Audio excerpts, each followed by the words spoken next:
Mr. Speaker. I am happy on this occasion your eyes caught mine first. I just want, though, to make a brief statement for this development to which the Minister of Tourism made reference. That is the official opening of the Park Hyatt on the 17th is a momentous and historic one. These developments really do come, and there usually is a long interval in their coming. Marriott, for example, came in 2003, 14 years after we are talking about Park Hyatt. So that gives an indication. The Four Seasons came to the Federation about 1991. 12 years after, you talk about Marriott, and 14 years after, you talk about Park Hyatt.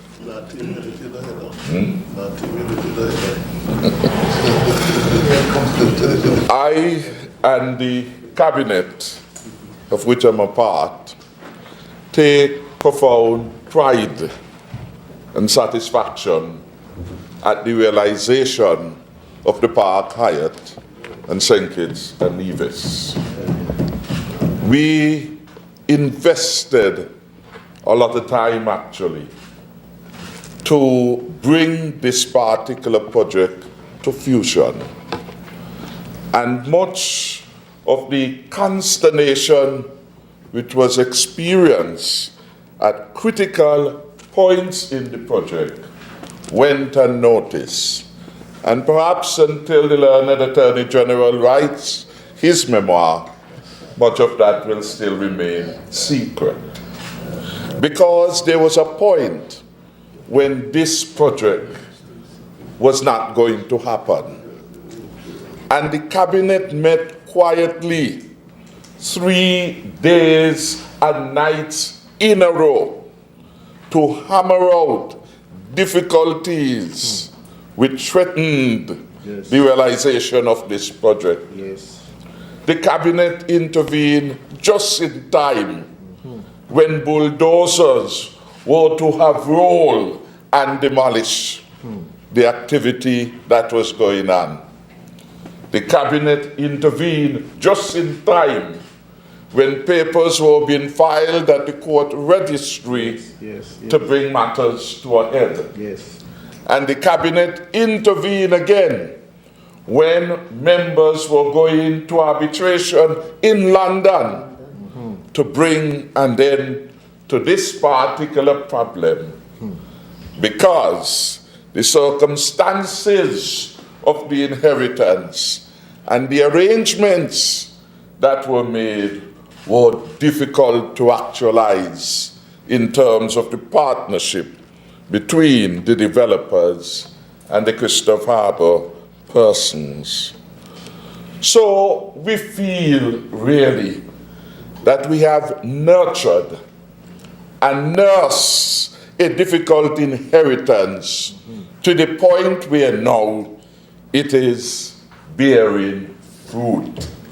And for that I want to thank all of my colleagues who endured the very long hours that we had, negotiating and renegotiating and bringing aboard foreign expertise to help us sit down with the contending parties from Christopher Harbour and the contending parties from the range development, while being focused on one thing. While we want this project to be completed, the national interest must never be compromised. And we stood firm on that. I recall saying to the players, well, let's look at this as a concentric circles.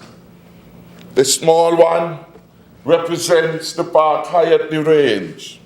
You must win for Christopher Harbour to have a win.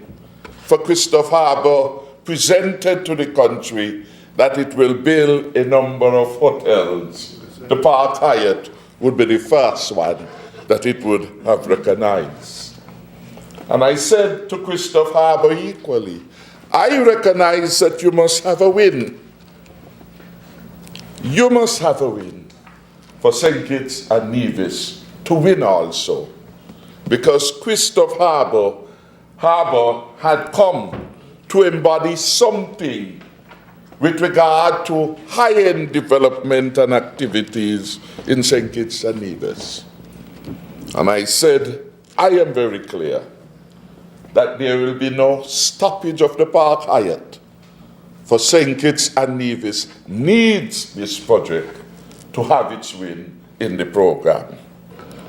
I want to thank Senior Counsel Hamel Smith, who we engaged to come and to be part of the discussion, and whose intervention in support of the government position, not just on that 3 days and 3 night occasion, but thereafter, help us to preserve the best interests of St. Kitts and Nevis. The coming of Park Hyatt is a good thing for all citizens and well-wishers of St. Kitts and Nevis. It's good for the government, and it should be good even for the loyal opposition that we should have in the Parliament. Indeed, 3 years now we have nurtured it, and we inherited it in February 2015. When Care Construction started work, and what has now turned out to be the most beautiful Park Hyatt anywhere in the world, it started with a handful of persons, 5 persons, according to the records of Social Security. By the end of 2014, the employee base had peaked to a mere 77. But for that year, because those initial 5 were high-enders, heavy owners, the salaries and wages paid out was $4.6 million. That was a sum, significant for one entity. During our first year, 2015, the number of employees peaked from 77 at the end of 2014 to 114. In 2015, it peaked to 183, and the total wage bill paid according to the records of Social Security was the sum of $8.96 million. In the short of 1 year, we more than doubled not only the number of employed, but also the amount of wages. In the end, over the 4-year period,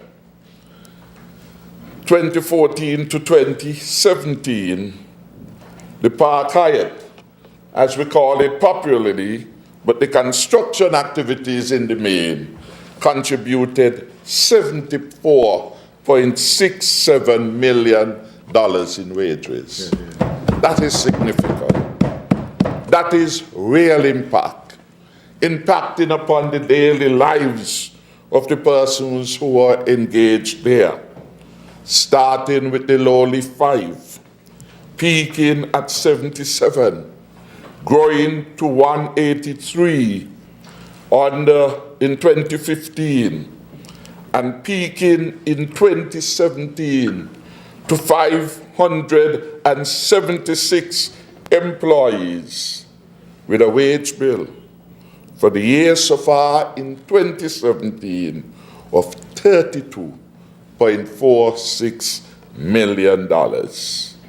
In other words, from where it was in 2014 to where it now is at the end of August 2017, the annual wage bill grew over 8 times. 4 million in 2014, 32.46 million And over that 4-year period, 74.67. The Kia construction then recorded year-on-year growth in jobs and wages over the 4-year period. As I said, from a very slow, timid start, if you will, to hectic engagement over the last 3 years. In 2017, according to data from the Social Security Board, the Kia accounted for 35% of jobs each month in the construction sector of St. Kitts and Nevis, and 55% of total wages paid in the construction sector in 2017. That tells me that the wages were good over there. That tells me that they were doing much better than other employees in the industry. And that is why you had them contributing over a third of the jobs in the construction sector and contributing 55% of the wages in that industry. I want to thank the principals in Kamal Shihada and Mohammed Azariah for bringing this luxury brand to St. Kitts and Nevis ahead of all destinations. Something good is truly happening to our country. We welcome the top brands in hospitality, but we are doing more. We are developing an enduring relationship with them for now and in the future. And even while I speak, we have put together a team of persons who are outreaching with these important developers to see what will be the next project on which they could engage in St. Kitts and Nevis.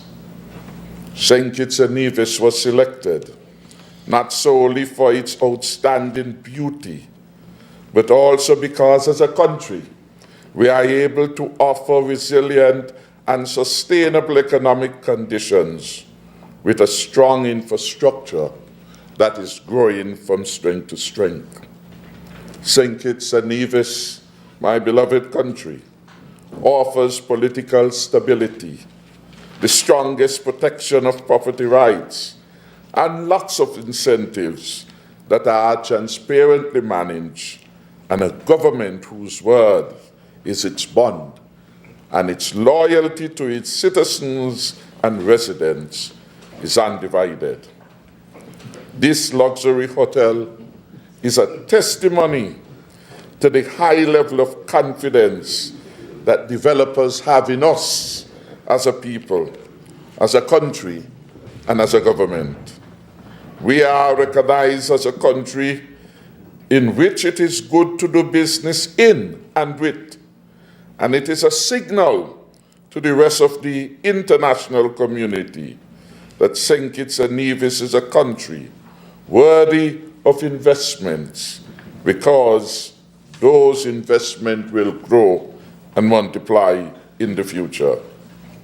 The Park Hyatt gives us the opportunity to showcase and share the magnificence of this glorious country with people from all around the world, so that they too, like Marcus Garvey before them, could be dazzled by the beauty of our people. And that beauty is not just with regard to the physicality of the country. That beauty dwells within.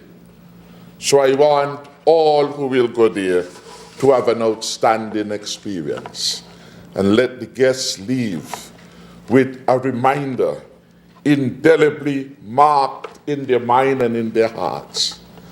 This St. Kitts and Nevis is our favorite holiday destination. Thank you, Mr. Speaker, for allowing the Parliament to be associated with this historic moment. And I commend the Ministry of Tourism and all who have had a role to play in bringing this important gem of luxury to the shores of St. Kitts and Nevis. Thank you, and may God continue to bless our people and country. Stay up to date with news, programs, and activities of the government with SKNIS. Like us on Facebook. Listen to us on SoundCloud.